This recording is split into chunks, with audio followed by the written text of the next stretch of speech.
The Ganga Brahmaputra basin lies in the subtropical region between 10 degree north and 30 degree north. River Ganga and its tributary like the Yamuna, Kosi, Gandak, Ghagra, Chambal, the Son, along with the Brahmaputra and its tributary like the Dibang, Kameng, and Tista from this basin. The Ganga Brahmaputra basin extend about 2000 kilometers from the east to west. Okay. In Indian subcontinent, the extends across northern and northeast India, Bhutan and Bangladesh. Camera on रखिए. जो गंगा नदी है, गंगा ब्रह्मपुत्र जो basin है वो 10 degree north से लेकर 30 degree north तक फैली हुई है. इसमें गंगा और गंगा की सहायक नदियां जैसे यमुना, कोसी, गंडक, घाघरा, चंबल, सोन के साथ ब्रह्मपुत्र नदी और उसकी सहायक नदियां दिबांग, कामेंग और तिस्ता जैसी नदियां अपनी घाटी बनाती हैं. और ये दोनों नदियां 2000 किलोमीटर का क्षेत्र ईस्ट से लेकर यानी पूरब से लेकर पश्चिम तक भारतीय प्रायद्वीप में कवर करती हैं. और इसके बाद and extend across the northern and north, और इसके बाद बहते हुए ये नॉर्दर्न पार्ट उत्तरी भारत और उत्तरी पूर्वी भारत में बांग्लादेश, भूटान को कवर करती हैं. यानी जो ब्रह्मपुत्र है वो ओरिजिन होती है आपके वहां से तिब्बत से. ठीक है. तो वो बहती हुई असम अरुणाचल से होते हुए आती है आपके यहाँ गंगा से मिलती है आकर बंगाल में आकर, गंगा से बंगाल में मिलती है आकर, और उसका नाम वहां पर बांग्लादेश बॉर्डर पे वो मिलती है जहां पर गंगा और ब्रह्मपुत्र के मिलने से उसका नाम पद्मा बनता है. और फिर वो वहां से पूरा सफर करती हुई जाती है. तो जैसे अभी हमने अमेज़न का पढ़ा वैसे ही इसकी भी लाइफ स्टाइल और इसके भी पूरे कैरेक्टरिस्टिक होगी. यहाँ पर ये देखिए गंगा हो गई. ठीक है. इसके बाद ये यहाँ पीछे तिब्बत से निकलते हुए आती है तो इसका नाम तसांगपो होता है, फिर लहासा होता है, फिर आती है जब असम में एंट्री करती है तो इसका नाम लोहित हो जाता है. ठीक है. फिर सुनसरी होता है और पूरा कवर करते हुए पूरा ये फरक्का बांध बनाते हुए ये जब यहाँ पर आती है तो मिलती है. फिर यहाँ पे देखिए इसका नाम पद्मा होता है और फिर ये बंगाल की खाड़ी में दोनों नदियां साथ में गिरती हैं. The main areas of the Ganga Brahmaputra basin are the mountain and the foothills of the Himalaya. Ganga का जो मेन वो है एरिया जो कवर करती है गंगा ब्रह्मपुत्र बेसिन वो फुट हिल्स यानी कि एकदम निचला इलाका और पहाड़ी क्षेत्र है हिमालय का. The plain of the Ganga Brahmaputra के द्वारा बनाए गए मैदान और सुंदरबन डेल्टा. ठीक है. क्लाइमेट क्या है यहाँ की? मानसून क्लाइमेट है यहाँ का. समर यहाँ की बहुत ज्यादा हॉट और ह्यूमिड होती है और जब मानसून आता है बहुत bring rainfall and mid June to mid September, मध्य जून से लेकर मध्य सितंबर तक यहाँ पर बारिश होती है जो मानसून के द्वारा आती है. और इन mountains and the delta region, mountains में और डेल्टा रीजन में rainfall measures more than 200 centimetre to decrease from west east to west. Monsoon region जो है जो यहाँ पर बारिश ज्यादा होती है और जो माउंटेनियस रीजन है यानी जहाँ डेल्टा बनता है वहां पर और जहाँ पर पहाड़ी क्षेत्र है वहां पर 200 सेंटीमीटर की बारिश नापी जाती है, मतलब मेजर की जाती है और ये धीरे धीरे घटती जाती है ईस्ट से वेस्ट की तरफ जाते हुए. यहाँ के जो विंटर्स होते हैं वो ड्राई और कोल्ड होते हैं. वेजिटेशन लाइफ, वेजिटेशन और वाइल्ड लाइफ यहाँ पर हायर एल्टीट्यूड से है. हिमालय में अधिक ऊंचाई होने के कारण यहाँ पर हिमालय पर कॉन्फिडियस फॉरेस्ट पाए जाते हैं जिनमें पाइन, देवदार, फर आते हैं. उसके बाद जैसे जैसे निचले इलाकों पर आना शुरू करते हैं, फुट हिल्स पर आना शुरू करते हैं, निचली पहाड़ियों पर, और ऊंचाई कम होती जाती है उस तरह वहां पर ट्रॉपिकल डेसिडियस फॉरेस्ट जैसे टीक, सॉल, पीपल और as well as thick bamboo के जंगल मिलना शुरू होते हैं. इन द सुंदरबन रीजन, उसके बाद सुंदरबन के रीजन में tropical deciduous forest of the lower slope, निचले इलाकों पर ट्रॉपिकल डेसिडियस फॉरेस्ट और मैनग्रोव फॉरेस्ट डेल्टा के पास पाए जाते हैं. There are rich variety of wildlife forest basin. यहाँ पर rich wildlife पाई जाती है. One horn rhinoceros live in the Brahmaputra plain. Assam में वन हॉर्न राइनोसोरस पाया जाता है. इसके अलावा एलिफेंट, डियर, मंकीज पाए जाते हैं. The Sundarbans are famous for the Royal Bengal tiger, saltwater crocodile and the large variety of kingfisher. Sundarban का जो डेल्टा है वो सबको पता है रॉयल बंगाल टाइगर्स के लिए और सी सॉल्ट इसका सॉल्ट वाटर क्रोकोडाइल के लिए फेमस है। इसके अलावा वहां पर लार्ज वैरायटी ऑफ किंगफिशर भी पाई जाती हैं। The river, their tributaries and the bay of Bengal support a variety of aquatic life. जो गंगा ब्रह्मपुत्र की सहायक नदियां हैं वो और सुंदरबन जो बे ऑफ बंगाल है, बंगाल की खाड़ी है, वो एक्वेटिक लाइफ को सपोर्ट करते हैं। इसलिए यहाँ पर जो फिश पाई जाती है वो रोहू और हिल्सा के अलावा डॉल्फिन भी पाई जाती है। Many national parks and the wildlife sanctuary have been set up to protect the wildlife in the basin.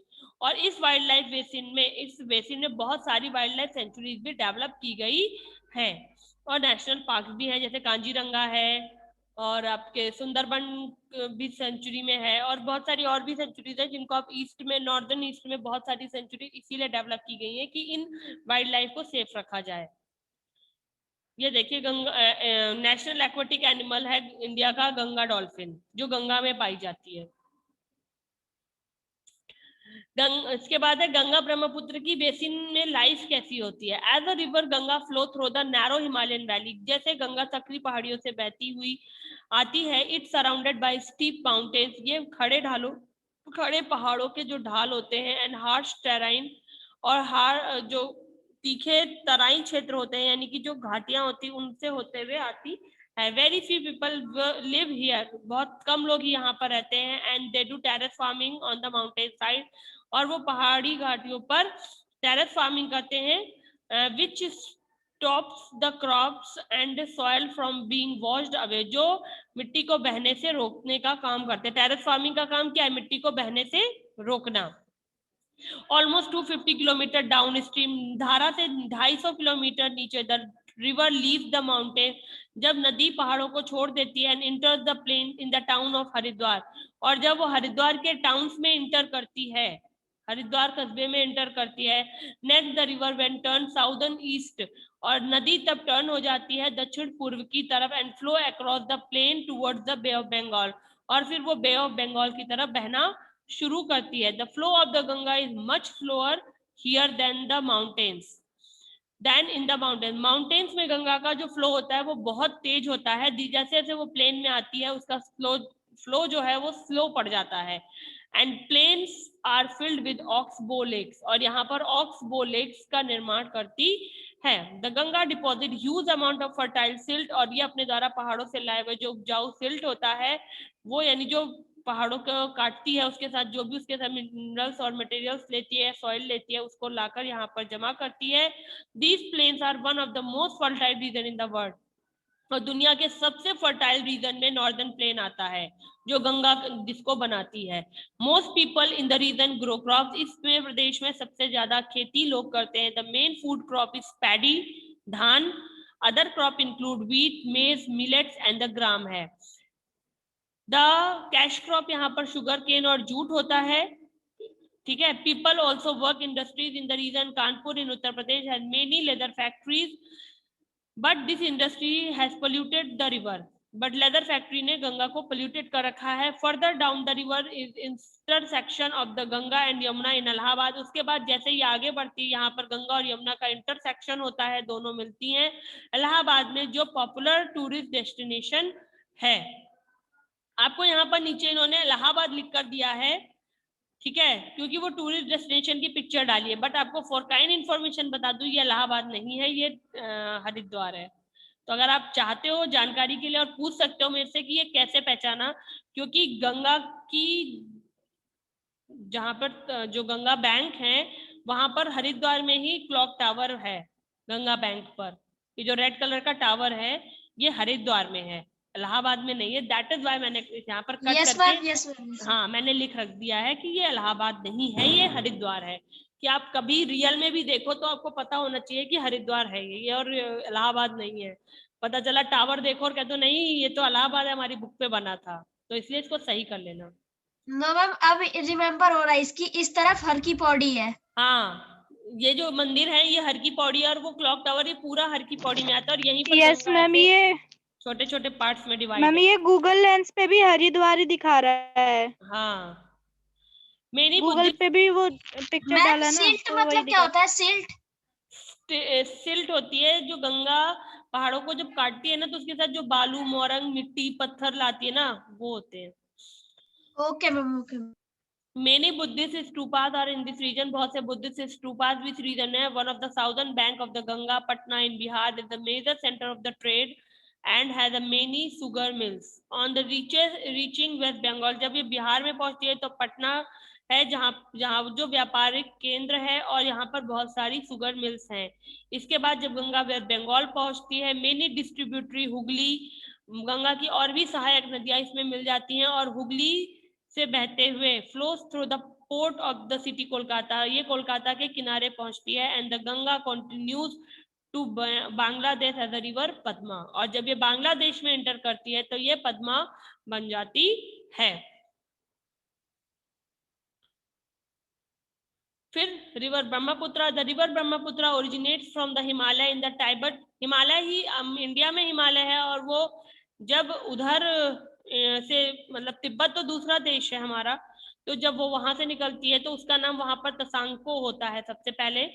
जैसे हमारे यहाँ गंगा जब गंगोत्री से निकलती है तो उसका नाम भागीरथी होता है। जब वो फिर गंगा भागीरथी और अलकनंदा से मिलती है तब उसका नाम मंदाकिनी हो जाता है, और मंदाकिनी के बाद जब वो नीचे आती है तब वो गंगा बनती है।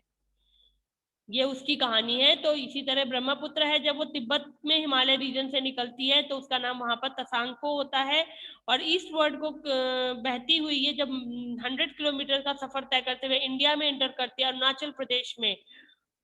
Next the river Brahmaputra flow, उसके अरुणाचल प्रदेश से एंटर कर असम की घाटियों में जब आती है द ब्रह्मपुत्र, और जो अपने साथ फर्टाइल सिल्ट लाती है वो वहां पर जमा करती है।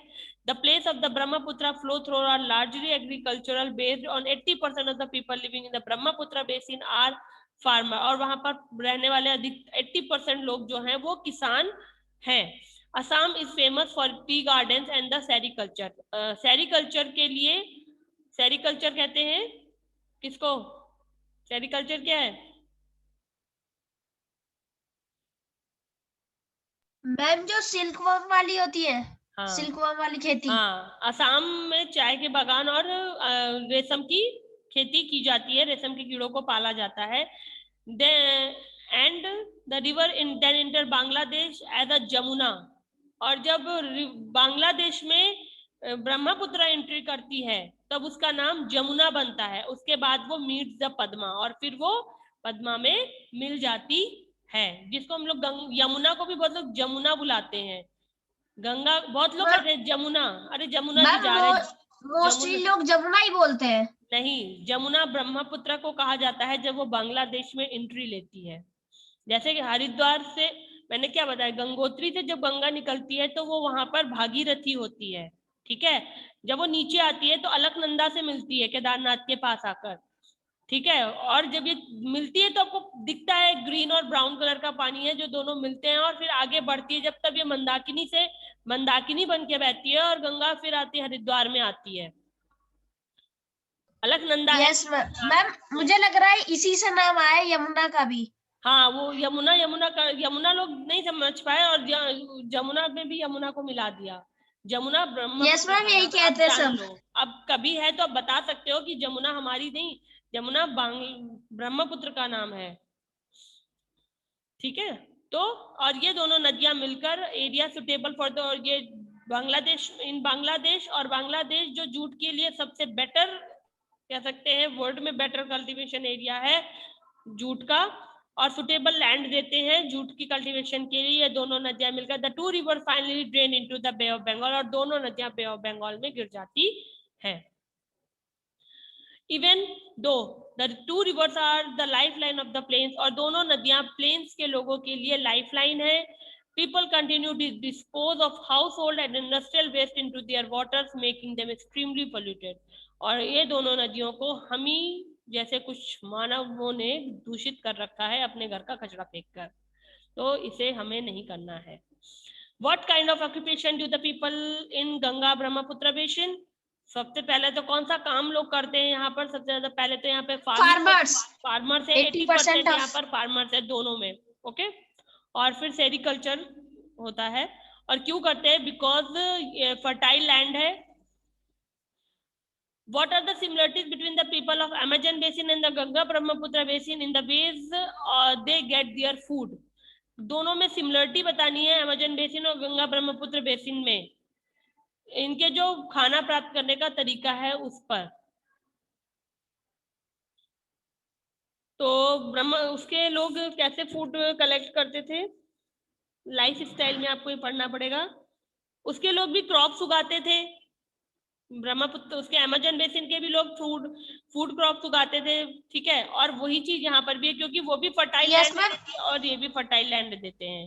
फॉरेस्ट फूड पे वो डिपेंड रहते थे। हाँ, और यहाँ पर भी लोग फॉरेस्ट फूड पर नहीं, बट ये लोग खेती तो करते हैं, वो भी खेती करते थे, क्रॉप्स उगाते थे, जो क्या है बताया था ना, मैन्योक उगाते थे, मेज उगाते थे, बनाना पाइनएप्पल्स की खेती करते थे वो। वैसे यहाँ के लोग भी मोस्टली फार्मर्स है, क्योंकि दोनों नदियां फर्टाइल लैंड देती हैं। ओके, कैसे गेट करते हैं ना, basin in the ways they get their food, खाना कैसे प्राप्त करते हैं, खेती करके प्राप्त करते हैं। और कैसे खेती करते हैं, क्योंकि दोनों में सिमिलरिटी क्या है, दोनों नदियां अपने एरिया को फर्टाइल लैंड देती। Yes ma'am. Why is the river Ganga known as the lifeline of the northern plains? Ganga को नॉर्दर्न प्लेन्स की लाइफलाइन क्यों कहा जाता है? मैम क्योंकि वो उस तरफ की ज्यादातर क्या सभी क्षेत्रों को फर्टाइल रखने में हेल्प करती है, बनाती है और वाटर देती है, ठीक है, इसलिए।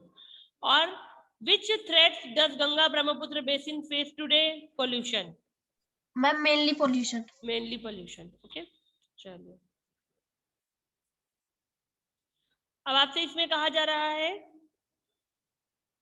ये तो हमने कर लिया था, describe the climate of the Ganga Brahmaputra basin. Ganga Brahmaputra के बेसिन को बताना है, के क्लाइमेट को बताना है आपको। तो मॉनसून क्लाइमेट है, हॉट एंड ह्यूमिड समर है, ड्राई विंटर्स है, ठीक है, और रेनफॉल 200 सेंटीमीटर तक होती है। What do you think the main से मिड सितंबर तक। हाँ, और ऑक्यूपेशन बताना है दोनों का। मेन ऑक्यूपेशन पूछा जा रहा है फार्मिंग, ठीक है। और explain the different type of vegetation in the Ganga Brahmaputra basin. तो गंगा ब्रह्मपुत्र बेसिन में कॉर्निफेरस फॉरेस्ट है, फिर उसके बाद आपके ट्रॉपिकल, हाँ, फिर आपके इसमें वेजिटेशन में कॉर्निफेरस फॉरेस्ट है, फिर ट्रॉपिकल डेसिडियस फॉरेस्ट है, ठीक है, फिर आपके मैनग्रोव फॉरेस्ट है, ठीक है। ओके, तीनों फॉरेस्ट पाए जाते हैं ना, कॉर्निफेरस है, ट्रॉपिकल डेसिडियस है फुट हिल्स पर, और फिर जहां पर डेल्टा रीजन शुरू होता है वहां पर मैनग्रोव फॉरेस्ट पाए जाते हैं। Explain the different type of vegetation in, अच्छा ये तो बता दिया। फिर इसके why the Ganga Brahmaputra region one of the most densely populated region? Because it is made of the ma'am because it's cover very fertile land. It cover very नहीं, इसमें पूछा है क्यों सबसे ज्यादा डेंसली पॉपुलेटेड है। तो इसलिए ये डेंसली पॉपुलेटेड है क्योंकि इन क्षेत्रों का निर्माण गंगा और ब्रह्मपुत्र जो नदियों द्वारा लाए गए सिल्ट से होता है, और वो हर साल नदियां अपने साथ बहाकर लाती हैं, और ये यहाँ पर वाटर फैसिलिटी अच्छी है, और ये प्लेन एरिया है। ओके, बहुत सारे इस तरह के रीजंस आएंगे इसमें। इसके बाद आपसे मोर प्रैक्टिस क्वेश्चन में पूछ रहा है, which of the countries is in the Amazon basin? Amazon basin में कौन सी कंट्री है? ब्राजील। Okay, Brazil. जल्दी टिक लगा लो। Which of the following country is not in the Ganga Brahmaputra basin? Singapore. What is the river Ganga known as the Bangladesh? Padma. Which state rear silk worm for the silk के कौन वो करता है? असम। अगला पेज टर्न कीजिए। मैम ये फोर्थ में ए का सिर्फ टेरेंस कटेगा क्या? फोर्थ के ए में टेरेस फार्मिंग लिखा है, तो टेरेस सिर्फ कटेगा? अच्छा, उसमें हाँ टेरेस कट, अच्छा ये नहीं बताया था क्या उस दिन? टेरेस तो कटेगा, अमेजन बेसिन में शिफ्टिंग कल्टीवेशन होती है। हाँ, जिसका ये ना हुआ हो वो कर लेगा। तो मैम शिफ्टिंग कल्टीवेशन कर ले। हाँ, शिफ्टिंग फार्मिंग, हाँ शिफ्टिंग कल्टीवेशन लिख लो, फार्मिंग को कट करके। Okay ma'am. अगला पेज आपका, मुझे आज मैंने सोचा था 2 लेसन कराऊंगी आपको आज।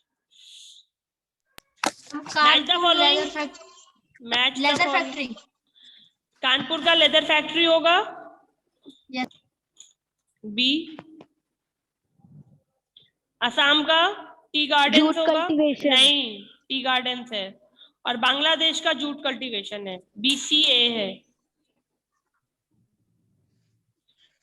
Write the 3 example of each of the following countries in the Amazon basin. Wildlife in the Amazon basin. Cities is the Ganga Brahmaputra basin. Wildlife in the Ganga Brahmaputra basin. Country में Brazil है, Peru है, और आपका ये कौन सा है? Brazil, Colombia, Ecuador, Peru भी आता है। और वाइल्ड लाइफ में आपके यहाँ पर हमिंग बर्ड है, टुकॉन्स है, और क्या चीजें हैं? एनाकोंडा है, पाइथन्स है। सिटीज में कानपुर है, इलाहाबाद है और हरिद्वार है। ठीक है। वाइल्ड लाइफ में 1 हॉर्न राइनोसोरस है और एलिफेंट है। ठीक है। और सॉल्टी वाटर क्रोकोडाइल है। ओके। पूछा जा रहा है why jute cultivation is a major occupation in the Bangladesh. ये बहुत इंपॉर्टेंट क्वेश्चन है, अभी तो यहाँ पर नहीं सॉल्व हो रहा है, बट इन हायर क्लासेस जब ज्योग्राफी को कंटिन्यू किया जाता है तो ये क्वेश्चन बहुत पूछा जाता है कि बांग्लादेश और बंगाल का मोस्ट क्रॉप क्यों जूट है, या वहां पर कल्टीवेशन क्यों होती है? क्योंकि वहाँ लैंड बहुत फर्टाइल है। फर्टाइल लैंड है और वहां पर खारा पानी है जो जूट की सफाई के लिए इम्पोर्टेंट है। वहां का जो क्लाइमेट है इन नदियों की वजह से वो बहुत ज्यादा माइल्ड क्लाइमेट है, मतलब जूट को बहुत ज्यादा ड्राइनेस नहीं चाहिए और बहुत ज्यादा गीलापन भी नहीं चाहिए। तो टेम्परेचर के अकॉर्डिंग क्लाइमेट वहां का जूट की कल्टीवेशन के इक्विटेबल है, बराबर है, जिससे जूट की खेती बहुत अच्छी होती है। चलिए नेक्स्ट चैप्टर पे आ जाते हैं जरा जल्दी से। भाई ये बाबा सुबह सुबह ही गंगा आरती के दर्शन हो गए। The prairies life in the temperate grassland. आपको यहाँ पर टेम्परेट ग्रासलैंड्स के बारे में बताया जाएगा। ट्रॉपिकल ग्रासलैंड होते हैं, एक टेम्परेट ग्रासलैंड होते हैं। ट्रॉपिकल ग्रासलैंड जो होते हैं वो एरिया वो होता है जो इक्वेटर के पास होता है, बट वहां पर बारिश कम होती है, पेड़ पौधे नहीं उगते हैं। ठीक है। और ये है टेम्परेट ग्रासलैंड, इनको अभी बताया जा रहा है, ये नॉर्थ अमेरिका में पाए जाते हैं। सबसे पहली बात तो जान लो, प्रेरीज इनको नॉर्थ अमेरिका में कहा जाता है, स्टेपीज इनको यूरेशिया यानी यूरोप प्लस एशिया में कहा जाता है, वेल्ड इनको साउथ अफ्रीका में कहा जाता है, और डाउन्स इन्हें ऑस्ट्रेलिया में और पंपास इन्हें साउथ अमेरिका में कहा जाता है। टेम्परेट ग्रासलैंड के डिफरेंट नाम है, जबकि जो ट्रॉपिकल ग्रासलैंड होता है उसको सवाना के नाम से जाना जाता है। ओके। अफ्रीका में जहाँ वो सहारा डेजर्ट के साथ सवाना आपके मून वर्ल्ड में पाई जाती है और टेम्परेट ग्रासलैंड आपके centre of the world continents में पाई जाती है। ठीक है। The prairie, also known as the Great Plains, are the temperate grassland of the North America, as the Rocky Mountains along the west grew taller due to plate tectonic. Rain-bearing winds from the Pacific Ocean were blocked and prevented from reaching the leeward side of the mountains. As a result, trees could not grow in the region east of the mountains, which led to formation of the grassland. Prairies, ये greater plains है जो temperate grassland है North America का। ये Rocky mountains जो वहां पर, उसका नाम ही रॉकी है, यहाँ चट्टान मत समझना, ये रॉकी पहाड़ का नाम है नॉर्थ अमेरिका में।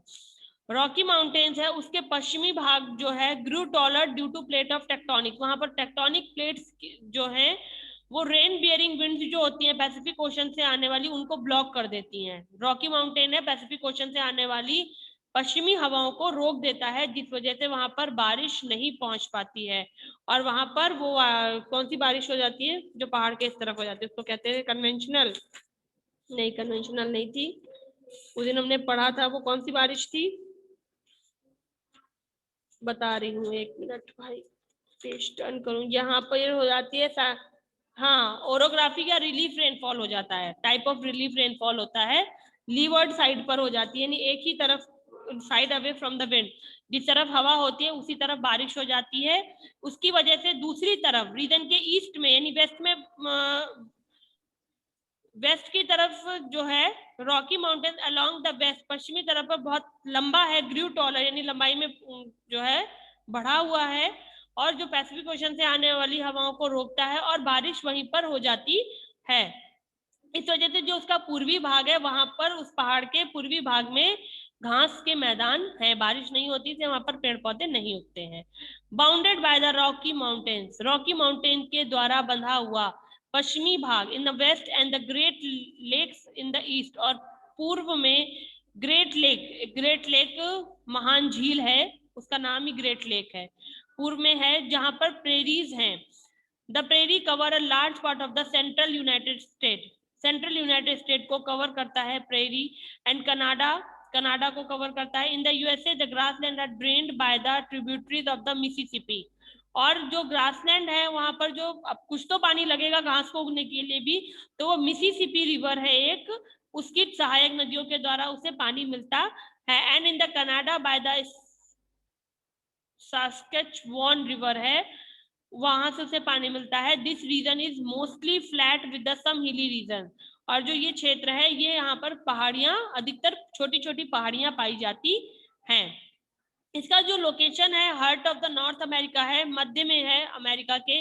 These grasslands have an extreme and continental climate, यहाँ पर बहुत तीखा कॉन्टिनेंटल क्लाइमेट पाया जाता है। कॉन्टिनेंटल क्लाइमेट कहते हैं उस क्लाइमेट को जिसमें मेजर चेंजेस होते हैं टेम्परेचर में हर सीजन में, due to no water bodies nearby, क्योंकि उसके आसपास कोई भी वाटर बॉडी नहीं, इसलिए वहां पर हर सीजन में टेम्परेचर में चेंजेस हो जाते हैं। समर आर शॉर्ट्स, गर्मियां बहुत कम दिनों की होती हैं, गर्म होती हैं, with temperature around 16 degree Celsius, और टेम्परेचर 16 डिग्री सेल्सियस होता है विद सेवर थंडरस्टॉर्म, तूफान के साथ। विंटर्स बहुत ज्यादा कोल्ड होते हैं। Dry arctic winds blow from the north, उत्तर से आने वाली ड्राई आर्कटिक विंड्स जो हैं वहां पर टेम्परेचर को -18 डिग्री तक पहुंचा देती है, यानी फ्रीजिंग पॉइंट तक पहुंच जाता है। And precipitation in the form of snowfall, और वहां पे जो बारिश होती है वो स्नोफॉल के रूप में होती है। Strong warm and dry local wind call Chinook, वहां पर चलने वाली सूखी गर्म हवाओं को चिनूक कहा जाता है, अंडरलाइन कर सकते हैं आप इसे, जो रॉकी माउंटेन्स की तरफ से बहती हैं और वो टेम्परेचर को बढ़ाती हैं स्नो को पिघलने के लिए। यानी कि जब गर्मी आती है तो जो बर्फ पिघलना शुरू होती है, वो जो हवाएं उसे पिघलाती है उसे चिनूक कहा जाता है। एनुअल रेनफॉल इज मॉडरेट और 40 सेंटीमीटर तक होती है, और जो वहां पर वार्षिक वर्षा दर्ज की जाती है वो 40 सेंटीमीटर तक होती है। वहां पर पाई जाने वाली वनस्पति में एक्सट्रीम टेम्परेचर होता है, do not allow much vegetation to grow, यानी कि बहुत ज्यादा ठंडी बहुत ज्यादा पड़ती है, गर्मी बहुत लेस होती है, और जो टेम्परेचर है वो भी बहुत हाई होता है। इस वजह से वहां पर जो वैसी कोई वनस्पति नहीं उगती है, और यहाँ पर छोटी न्यूट्रिशियस ग्रासेस पाई जाती है जानवरों के लिए। द ग्रासलैंड आर ट्रीलेस, ये मोस्ट पार्ट में ट्रीलेस है except for the growth of trees. यहाँ पर जो ट्रीज होते हैं वो बहुत छोटे होते हैं, जैसे विलो होता है, एल्डर्स होता है और पॉपुलर्स पाया जाता है। वाइल्ड लाइफ यहाँ पर जो पाई जाती है वो अमेरिकन बफेलो है, बिसन है, विच इज ऑलमोस्ट एक्सटिंक्ट, ये शिकार की वजह से एक्सटिंक्ट हो चुका है। As well as prairie dog, जैसे प्रेरी डॉग एक्सटिंक्ट हो चुका है। इसके बाद है काइटोज है, गोफर्स है, और बाल्ड ईगल है। देखो प्रेरी डॉग इतना छोटा होता है। तो इस तरह के कुछ एनिमल्स पाए जाते हैं वहां पर। अब आपसे यहाँ पे कहा जा रहा है प्रेरी जो है उनका physical feature, climatic feature, vegetation, wild life, इसको आपको यहाँ पर फिल करना है। कंट्रीज कौन सी हैं प्रेरीज में आती हैं, वहां का फिजिकल फीचर्स कैसा है, क्लाइमेटिक रीजन कैसा है, वेजिटेशन कैसी है, वाइल्ड लाइफ कैसी है, आपको वो बताना है, डिस्कस करना है। Which countries and the continent do prairie lie in, prairies में कौन से कॉन्टिनेंट और कंट्रीज आते हैं। कॉन्टिनेंट आता है नॉर्थ अमेरिका का, कंट्रीज आती है यूएसए और कनाडा। कनाडा। फिजिकल फीचर्स कैसा है वहां का, रॉकी माउंटेन है, फ्लैट शॉर्ट हिल पाई जाती हैं, flat with some hilly areas है, सम हिल्स पाई जाती हैं। Okay, what kind of climate do prairies have, extreme climate. Which factor influence the climate have, which factor influence the climate of the region, कौन से factors हैं जो climate को, Rocky mountains है, माउंटेन्स हैं जो वो मतलब आप कह सकते हो क्लाइमेट को इफेक्ट करते हैं, लैंडस्केप जो वहां का है वो इफेक्ट करता है। हाँ, और what kind of vegetation and wildlife are found in the prairies, यहाँ पर वेजिटेशन में बिलो ट्रीज पाए जाते हैं और ग्रासेस पाई जाती है, न्यूट्रिशन रिच होती हैं, और जानवरों के नाम बिशन, बुफेलो जो भी है वो आप यहाँ पर लिखेंगे। अब आपको यहाँ पर यही इंफॉर्मेशन फिल करनी है। कॉन्टिनेंट बताइए, लिख लीजिए जल्दी से। कंट्रीज बताइए, सराउंडिंग फिजिकल फीचर बताइए, रिवर का नाम बताइए। 47 हो गया है, जल्दी करो। कॉन्टिनेंट में नॉर्थ अमेरिका, ओके। कंट्रीज में यूएसए और कनाडा। सराउंडिंग फिजिकल फीचर है आपका रॉकी माउंटेन और मैम रिवर में तो मिसिसिपी रिवर हो जाएगा ना? हाँ, मिसिसिपी रिवर आएगा, और इसमें मुझे लगता है वो भी आएगी, क्या था उसका नाम लेक का, बस यही लिख लो। अच्छा, रॉकी रिवर, और रिवर में मिसिसिपी है। और मैम वो भी तो था एक, क्या क्या कहते हैं, सस्कातेच। अरे वो इतनी बड़ी मिसिसिपी मेन है, मिसिसिपी लिख लो। मिसिसिपी Okay, जो भी है वो पूरा नाम लिख लो, ठीक है। ओके, उसके बाद प्रेरीज की लाइफ कैसी है यहाँ पर लोग, मैं आपको ऐसे ओरल ये भी बता दे रही हूँ। प्रेरीज में जो लाइफ है, पहले तो यहाँ के जो लोग थे वो जानवरों को मतलब नॉर्मल एक खेती करने का ही काम करते हैं। पहले जो डिफिकल्ट लाइफ थी, क्योंकि क्लाइमेट इतना हार्श था, कोई मटेरियल नहीं होता था घर वर बनाने के लिए, पेड़ पौधे नहीं होते थे, बट इन्होंने फिर खेती करना शुरू किया। Would often fail to due to seasonal rivers and uncertain rainfall, बारिश सही से नहीं होती थी, इस वजह से इनकी क्रॉप्स भी फेल हो जाती थी। फिर इन्होंने कुछ slowly the farmer began to understand this region better, धीरे धीरे फार्मर्स ने इस रीजन को समझना शुरू किया, यहाँ की कंडीशन को समझना शुरू किया। और variety of wheat called hard winter wheat, यहाँ पर वैरायटी, इसको आज के समय में बास्केट ऑफ व्हीट कहा जाता है, गेहूं, ब्रेड बास्केट ऐसे कुछ इसको नाम देते हैं, मुझे अभी भूल रही हूँ वो चीज इसे कहा जाता है। और यहाँ पर वैरायटी ऑफ व्हीट जो है हार्ड विंटर व्हीट पाया जाता है, हार्ड विंटर व्हीट की खेती करना शुरू किया इन्होंने। Russia was suitable to grow in the prairies, Russia जो है वो प्रेरीज के लिए सुटेबल था। सिंपल विंडमिल्स हुई, वेल ड्रिलिंग मशीन्स हुई। Later 1800 made sure there was a regular water supply from for humans, animal and irrigation. और उसके बाद इन्होंने मिसिसिपी से धीरे धीरे पानी की सुविधा बनाई और सप्लाई होना शुरू हुआ, और जिससे इन्हें खेती करने में आसानी होने लगी। आज के समय में प्रेरी को ग्रीनरी ऑफ द वर्ल्ड, संसार का अनाज घर कहा जाता है। यहाँ पर व्हीट होता है, सरप्लस व्हीट इज एक्सपोर्टेड, यहाँ पर जो एक्स्ट्रा व्हीट होता है उसको यूएसए और कनाडा से बाहर, लार्जेस्ट एक्सपोर्टर है वर्ल्ड के यूएसए और कनाडा। और हाई प्रोडक्शन यहाँ की एग्रीकल्चर टेक्निक की वजह से है व्हीट का। A farm is usually managed by the farmer and family using tractor, harrow and the combine harvester. The farmer also grow corn, oat, barley and the rye on the large scale. यहाँ पर सबसे ज्यादा मात्रा में पहले तो गेहूं उगाते हैं, उसके बाद कॉर्न, ओट, बार्ली और राई की खेती की जाती है, और पूरा घर मिलके उस खेत को संभालते हैं। और एग्रीकल्चरल टेक्निक इनकी बहुत अच्छी है। मुझे लगता है इन्हें bread basket of the world कहा जाता है प्रेरीज को। Yes ma'am, yes ma'am. हाँ, bread basket of the world कहते हैं। द ईस्टर्न पार्ट जो प्रेरी के हैं, ग्रेट लेक्स है, जहां पर अटलांटिक कोस्ट पर वो पास्चरिंग लैंड है, यानी जानवरों के लिए चारागाह है। हाई पॉपुलेशन है, डेयरी फार्मिंग यहाँ की सबसे बड़ी इंडस्ट्री है। फूड प्रोसेसिंग इंडस्ट्रीज यहाँ पर डेयरी फार्मिंग के साथ साथ चलती हैं।